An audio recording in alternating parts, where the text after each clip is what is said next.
Baie dankie vir die voorreg wat ek het om met u 'n paar oomblikke tyd te kan deel. Wat vir my baie belangrik is, seker van die belangrikste ding in my hele lewe, is om met u hierdie woord, wat ek vandag vir u bring, te kan deel. Vir my belangrik, was definitief ook vir u baie belangrik. En ek vra baie mooi, dat u, gee my net 'n klein tydjie, omdat u daarna met aandag sal luister. Ek wil nie ook om vermoei met groot Bybelse teorieë en groot skrifte en lang preke nie. Ek wil net vir u iets vertel, want dit is baie duidelik, dat die rede waarom baie mense nie regtig ooit by die Here uitkom nie, is in werklikheid as gevolg van onkunde met betrekking tot die evangelie van Jesus Christus. Want weet u dat, as ons weet wat God die Vader moes doen, om vir ons die geleentheid te kan gee, om gered te kan word van die ewige verderf. As ons dit kan weet, dan sal ons begin verstaan, hoekom ons eintlik die geleentheid moet aangryp, wat vir ons aangebied word in die Bybelboek. Ek wil net ietsie vertel. U weet, in Genesis 1, sê die woord van die Here, in die begin, het God die hemel en die aarde geskape. My mening is dat daardie skepping wat God gemaak het al die planete ingesluit en al die fisiese dinge ingesluit, onder andere die aarde. Maar daar was ook 'n geesteswêreld, want God is gees. God is 'n geestelike wese. En God het engele, wat van die begin af, hy is die begin en die einde, sê die woord. Die engele was altyd daar. Dit was eenvoudig so. Maar toe het God gesê, laat ons mense maak na ons beeld en ons gelykenis. Nou wil ek vir ietsie sê wat u dalk nou vreemd mag klink, maar dit is ongelukkig die waarheid. Die Here het mense gemaak, gesê, gaan en vermeerder en vul die aarde. Toe het God mense gemaak, al die volke. Hy het die Japanees gemaak, hy het die Chinees gemaak, hy het die Indiër gemaak, hy het die Arabiese volke, donker velvolke gemaak, hy het die blankes gemaak, hy het die swart Afrikaner gemaak, God al die volke gemaak. Nou, by ons is altyd gewoond om te sê, Adam is die eerste mens. Nou wil ek net vir u sê, vir Israel het dit beteken, hy was die eerste mens. Ek gaan 'n bietjie oor Adam praat net nou, maar kom ons kyk net eers vir die begin van die aarde, voor Adam se tyd gekom het, dan sal jy verstaan wat se rol Adam gespeel het in die hele verhaal van die mensdom. Dat God het al die mense gemaak, want as almal van Adam afgekom het, wanneer het iemand dan nou sy oë so dwars getrek soos 'n Chinees of 'n Japanees? Of wanneer het party se vel swart geword? Watter dag was dit? Iemand sê eendag vir my, nee, maar dit was met die toring van Babel. Nee, die Bybel sê die toring van Babel het daar verwarring van die tale gekom. Almal het een taal gepraat, maar God het hulle tale verwar, sodat hulle nie kon aangaan met die bou van die toring van Babel nie. Maar dit nou eers daar gelaat. Laat ek nou vir u sê, dat hierdie mens, wat gemaak was, die Japanese en die Chinese en al die volke, was eintlik onder beheer van 'n engele mag wat God gehad het. Die engele was die tussengangers tussen God en die mens. En God het deur middel van die engele, het hy die mense kon bedien en kon raad gee, kon waarsku en kon rigting aandui, omdat God nie sigbaar is vir die vleeslike oog nie. God het soms die engele sigbaar laat aan mense verskyn, om mense rigting te gee. Maar daar was een engel, en die woord van die Here sê hy was 'n gerub. Nou wil ek net vir u vinnig lees. Ek wil u nie ophou met al die baie skrifte nie, net dat u dit kan agtergrond verstaan. Hy sê hier in Jesaja 14, hoe het jy uit die hemel geval, o môrester, seun van die dageraad? Hoe lê jy teen die aarde neergeslaan, oorweldiger van die nasies? En jy het in jou hart gesê, ek wil opklim in die hemel, my troon verhef bo die sterre van God, en sit op die berg van samekoms, in die uithoeke van die noorde. Ek wil klim bo die hoogtes van die wolke, my gelyk stel met die Allerhoogste. Dit het gemaak, dat God hom op die aarde laat val het. Ek lees ook vir u in Esegiel 28. Ek sal net 2 teksies lees daar. Hy sê, jy was 'n gerub met uitgespreide vlerke wat beskut. En ek het jou gestel op 'n heilige berg. 'n God was jy. Jy het gewandel tussen vurige gesteentes. Jy was volkome in jou weë van die dag af dat jy geskape is, totdat daar ongeregtigheid in jou gevind is. Nou Jesaja 14 sê, toe het God hom op die aarde neergegooi, het op die aarde geval. Maar weet jy dat die mensdom op die aarde het ook nie altyd God gesien en verstaan nie, maar dat het God gevrees, want God het hulle geskep. Maar toe Satan op die aarde val, toe verlei hy soveel mense as wat hy moontlik kon, om agter hom aan te gaan, omdat hy homself gelykgestel het aan God. En sy hele poging vandag nog is daarop gerig, om meer mense te kry, om hom gehoorsaam te wees, as wat hulle aan God gehoorsaam is. Nou mense, weet jy dat die dinge het gebeur nie sigbaar vir die menslike oog nie. Niemand het dit eintlik eers agtergekom nie. Maar die mens in sy wese, omdat hy uit God se woord geskep is, het altyd 'n godsbewustheid gehad. En besef, daar is 'n God, daar moet iewers 'n plek wees wat ek hierdie God kan aanbid. En dit het die vyand misbruik en hulle gelei na afgodedienste. Hulle begin klippe uitkap het en boomstompe gode gemaak het en afgode gebou het en afgode se leerstellings begin verkondig het, omdat daar in die mens wees, in my wese en in u wese, is daar die bewustheid, daar is iewers 'n God. Maar hulle wou 'n sigbare God hê, en die vyand het hulle verlei agter daardie afgode aan. En die vyand het enige iets gedoen wat jy aan kan dink, om die mense van God weg te vat van God se heerlikheid af, om hom te eer en hom te aanbid. Maar nou moet jy verstaan, hoe sal hy dit doen? Deur die mense laat swaar kry? Nee, deur die mense plesier aan te bied, lekkernye aan te bied, en die mense slawe te maak van onder andere geld, van hoerery, dronkenskap, want daar lê altyd, as die manne 'n paar biere gedrink het, dan is almal gelukkig en almal glimmig en vergeet van al sy probleme. En daardie wyse het die duiwel meer mense agter hom aangesleep as wat er mense by God gebly het, omdat God nie sigbaar was nie. En weet jy wat sê die boek in Openbaring, dat die duiwel, Lucifer, die gerub, het 1/3 van die engele van God saam met hom gesleep. En in die geesteswêreld, in die engelewêreld, is daar gesagsordes. Daar's die gerub, en daar's gewone engele, en dan's daar dienende geeste. Maar weet jy dat die hoogste een was Lucifer? Dis hoekom hy so hoogmoedig geword het, want God het hom in 'n hoë plek aangestel. En hy het van daardie tyd af, nog lang voor Adam se tyd, was die mensdom daar. En hy het die mensdom agter hom weggevat van God af. Hy het hulle verlei met ongeregtigheid. Enige ding wat mens kon wegvat van God af, het hy gedoen. Maak nie saak wat nie. Met enige ding wat jy aan kan dink, het hy aangewend om die mens weg te trek van God af. En toe is dit, Here, en jy sê in die Bybel in Johannes 3 vers 16, so lief het God die wêreld gehad, dat hy sy enige gebore seun gegee het, om vir ons te sterwe, sodat elkeen wat in hom glo, die ewige lewe kan kry, om verlos te word uit die mag van die vyand. Dis die rede waarom Jesus moes kom. Maar hoe sou Jesus op die aarde kon kom en kon vlees word? Want God het 'n mens nodig gehad om vir die mens se sonde te sterf. Want die loon van die sonde is die dood, sê die Bybel.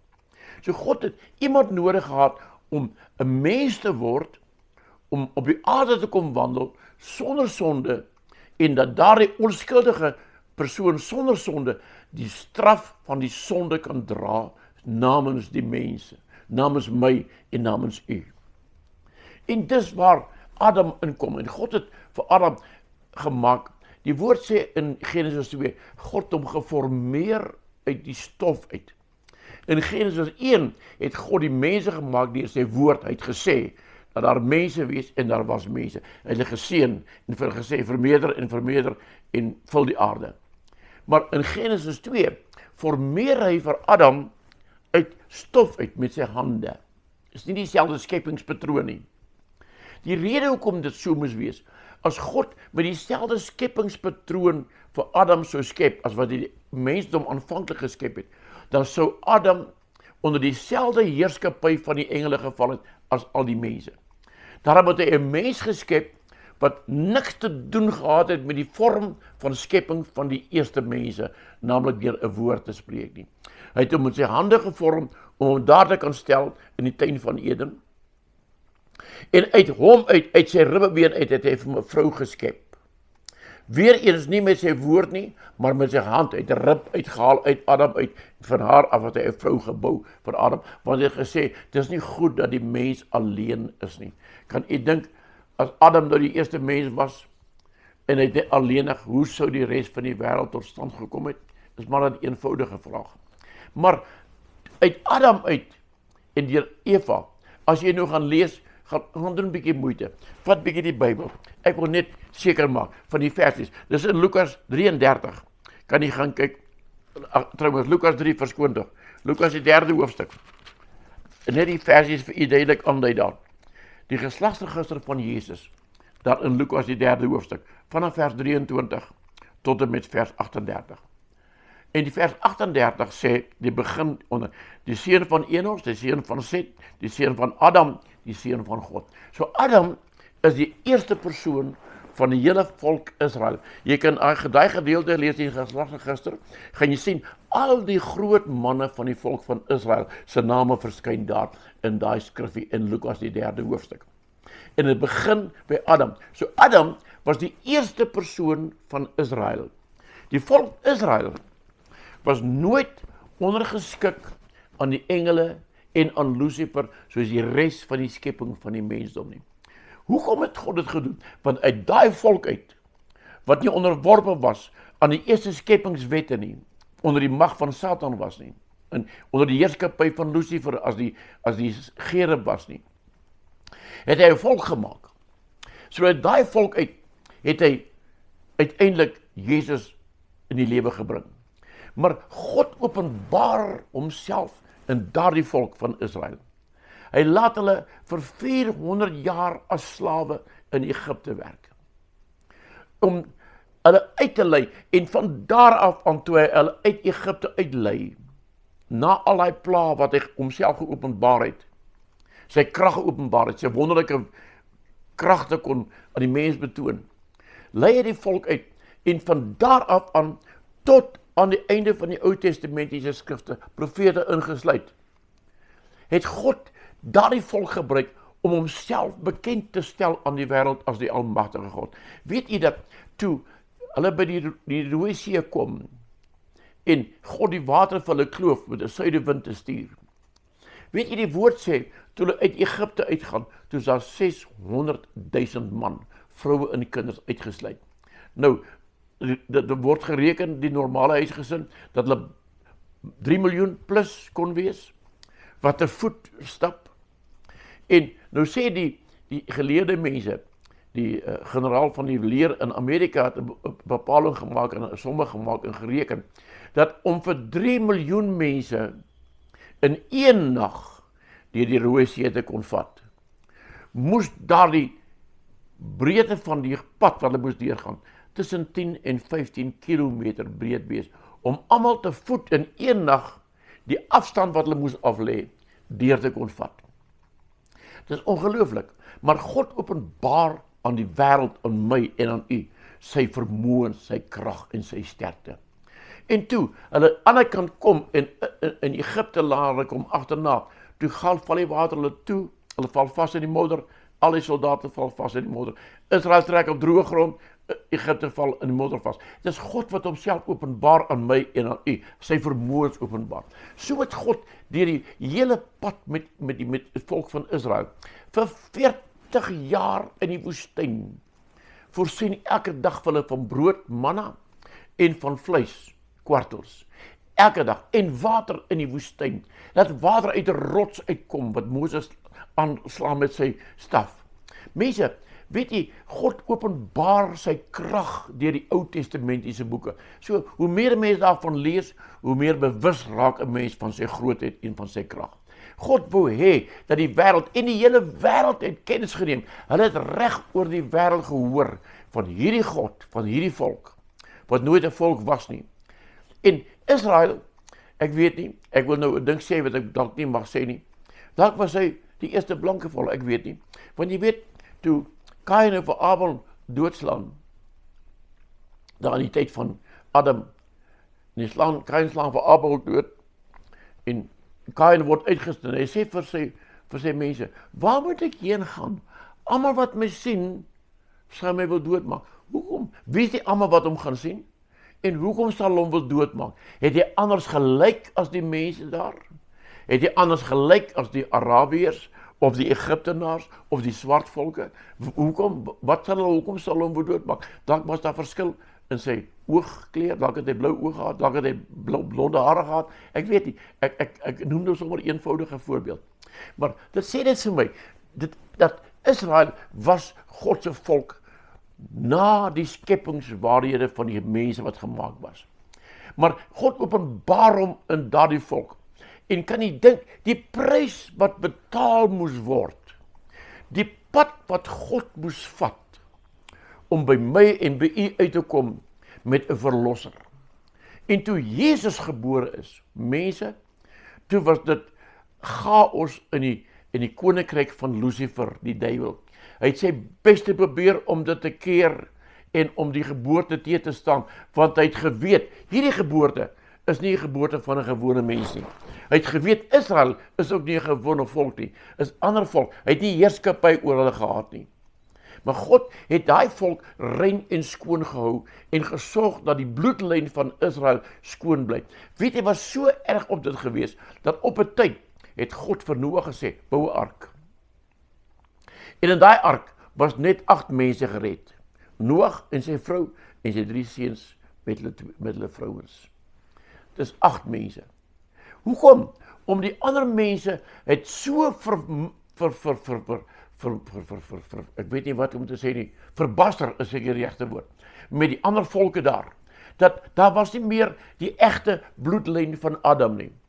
En die enigste mense wat oorgebly het, wat nog die egte bloedlyn van Adam gehad het, was Noag en sy vrou en sy 3 seuns.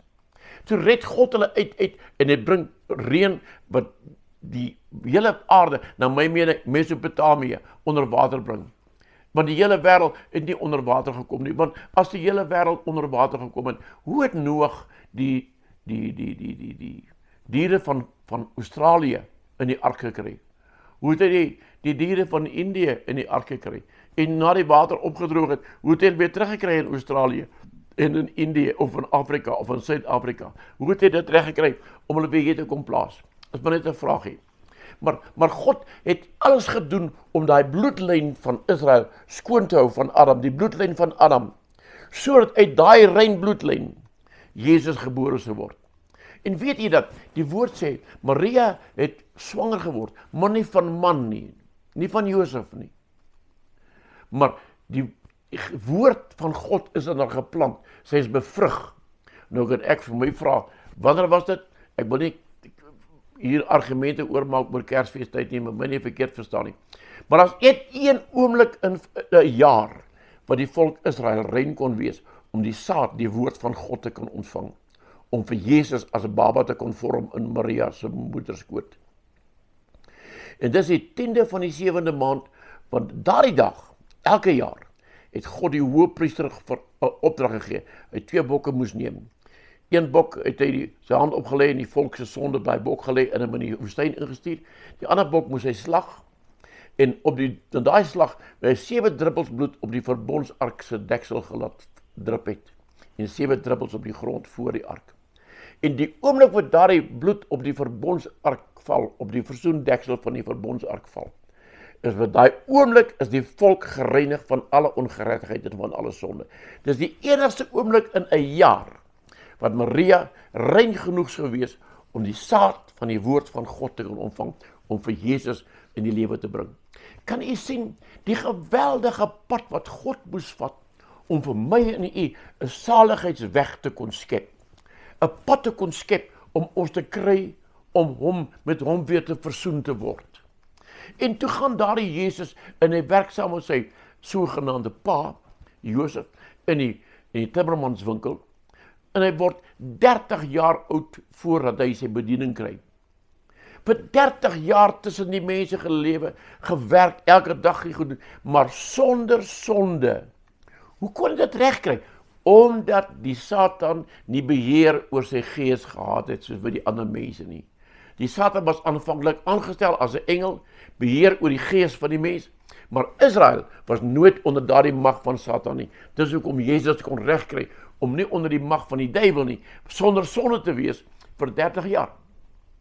En weet jy wat gebeur?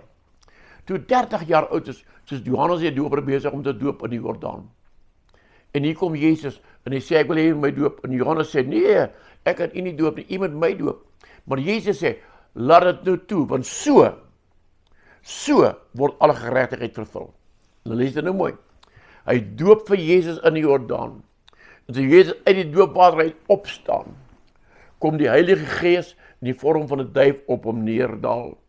En 'n stem van God die Vader sê, dit is my geliefde seun in wie ek 'n welbehae het. En op daardie oomblik, toe word Jesus nie meer die seun van Josef en Maria nie, toe word hy die seun van God. Dit is wat wedergeboorte eintlik beteken, om nie meer net seun van hierdie wêreld te wees nie, maar 'n kind van God te kan word. Soos wat Jesus in daai oomblik, na die doop en die Heilige Gees oor hom vaardig geword het, die seun van God geword het, so kan ek en u ook kind van God word, deur ons tot God te bekeer en sê, Here, ons weerstaan nou die duiwel, ons wil hom nie meer in ons lewe hê nie, ons wil nie meer onder sy heerskappy wees nie, maak ons vry van die vyand, ek bekeer my tot u, ek neem Jesus aan as die saligmaker, en as ek dit gedoen het, gaan ek my ook laat doop, en die woord van die Here sê in Romeine 6:4, dat die doop is eintlik die begrafnis van die ou mens. Dus daar staan jy op in 'n nuwe lewe. Daardie nuwe lewe, sê vir my, ek is nie meer nou, my gees is nie meer onder die heerskappy van Lucifer nie. Ek het myself nou aan God gegee, ek het die ou mens nou begrawe, nou word ek 'n kind van God. En nou is ek nie meer onder die beheer van die Satan nie. Ek het nou beheer oor hom in Jesus Christus, as ek dit kan glo, as u dit kan glo.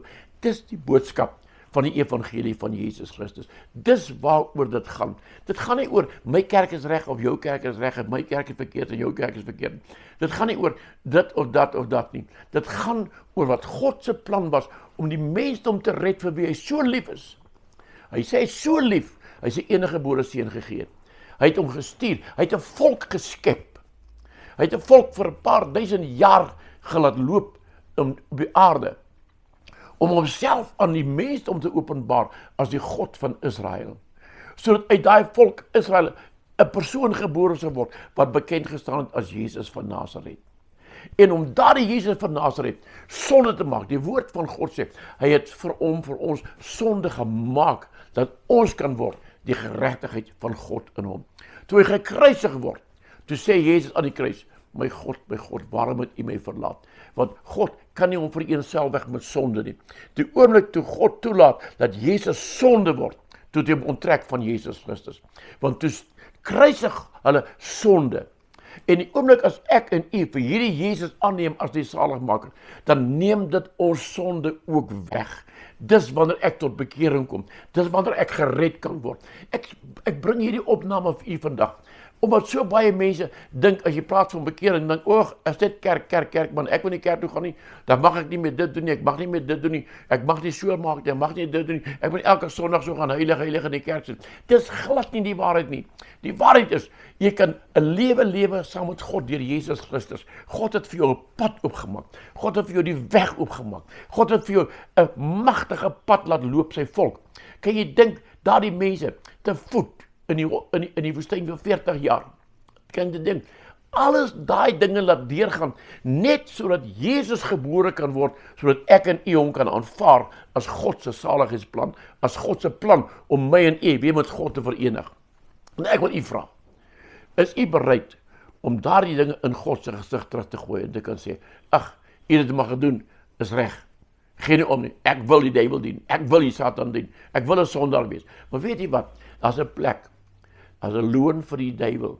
God se woord sê, omdat hy tot 'n val gekom het, sal hy eendag in die poel van vuur land, die dag van die oordeel, sal hy in die poel van vuur land. Nou sê, gaan ek ook hel toe, as jy gehoorsaam is aan die duiwel, en jy hierdie saligmakingsplan wat God gestuur het, hierdie Jesus Christus, as jy hom nie aanvaar as God se plan om jou te red uit die kloue van die Satan nie, dan gaan almal wat aan hom gehoorsaam is, saam met hom na die poel van vuur. So die evangelie is nie net hel en hemel nie. Die evangelie is, God het jou lief. Hy het 'n plan gestuur. God het 'n weg gemaak. Hy het 'n magtige pad gebou. Hy het 'n volk gemaak wat nie 'n volk was nie. Hy het 'n pad laat loop vir 'n paar duisend jaar om uiteindelik Jesus te kry om gebore te word uit daai volk uit die geslag, uit die bloedlyn van Adam uit, wat nie deur geskep was soos die gewone mense nie, maar met die hand van God geformeer was uit die stof uit. Mense, God het 'n prys betaal om my en u los te kan koop. Moet dit nie minag nie. Ek vra u vandag, gee jou hart vir die Here. Neem hierdie Jesus Christus aan as die saligmaker. Vra hom om jou sonde weg te vat. Weet die woord sê, dat sy bloed, wat hy gestort het, dit reinig my van al my sonde. Want die woord sê, die siel van die mens is in die bloed. Toe Jesus sy siel uitstort, die siel wat onmoontlik was om met sonde bevlek te wees. Hy was rein geweest. Het sy rein bloed het die vermoë om my ook rein te maak van my sonde, om u ook vry te maak van die sonde. Ek vra u, wil u nie vandag net hoor wat sê die Here vir u nie? Iemand het vir u hierdie video gebring om te kyk, video stokkie gebring om te kyk na die video. Moet dit nie minag nie. God het 'n plan vir jou. God het jou lief. Hy wil jou red. Jy's belangrik vir die Here. Nie net die ryk manne en die groot geleerde manne met die doktorsgrade nie. God het die eenvoudigste lief. Weet jy wat? God het self die satanis lief, want hy's 'n mens. God het die afgodedienaar lief, want hy's 'n mens. God het moordenaars lief, want hy's 'n mens. God het al die rowers lief, want hy's 'n mens. God het die mens lief, en God wil jou uithaal uit daai goed uit. God wil jou uithaal uit verslawing uit. Die duiwel maak van mense slawe. Weet jy, om 'n slaaf te wees vir die duiwel, is seker die slegste plek om te wees. Maar Jesus sê, ek is jou verlosser. Ek wil jou verlos uit die slawerny van sonde. Ek wil jou verlos uit die slawerny van waaraan jy ook al verslaaf mag wees, sodat jy kan vry wees. Neem hierdie geleentheid aan. Ek bid u dat u dit sal gryp. Kan ek vir u 'n gebed doen? Hemelse Vader, die persone wat nou na die video kyk, ek weet u praat met hulle nou deur u Gees. Dat daar 'n besluit moet kom en in hulle harte dink hulle, moet ek of moet ek nie? Moet ek of moet ek nie? Moet ek nou my bekeer of moet ek nie? Ek weet, ek verstaan dit, Here, maar ek bid u dat u Gees nou so sterk in hulle sal werk, dat hulle 'n vaste besluit kan neem en kan sê, ek en my huis, ons gaan die Here dien. Ons gaan die slawerny van die Satan afhaal van ons skouers af. Ons gaan die val van Lucifer heeltemal uit sy pad uitgooi. Ons gaan pad gee by sy koninkryk. Ons gaan na die koninkryk van God toe, deur Jesus Christus wat ons red. Sê Jesus, ek neem u aan as my saligmaker. Ek roep u, red my. Vra dit vir die Here. Vra die Here om dit nou vir jou te doen en hy sal dit vir jou doen. Amen. Baie dankie dat ek so lank met u kon praat. En die guns van die Here rus op u. Gaan in die vrede van die Here. Baie dankie.